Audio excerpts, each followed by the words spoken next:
Isang mapagpalang panahon. So kunting kaalaman po, no, sa mga taga-probinsya, dapat alam niyo ito. Ito po ang tinatawag sa amin na anungkol, no. Sa Dakong Surigao, ito din po itinatawag na tambal uling baging, kasi lahat ng karamdaman, lahat ng mga sugat ay kaya niya pagalingin.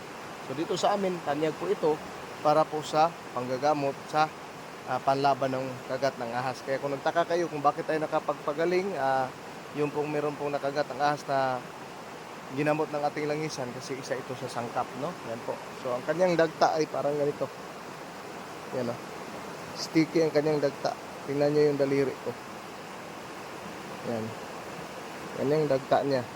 Yan, oh. Yan. So pampaambat po ito ng sugat.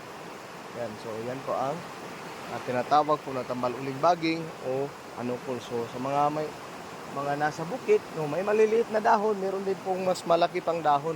Basta ang senyalis po sa kanya ay meron siyang ganito. Meron po siyang parang taga. Yan, o. Ganyan po ang kanyang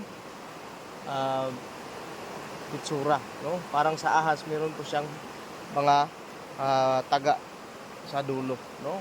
Sa katawan. Yan po. At isang mapagpalang panahon po sa ating lahat.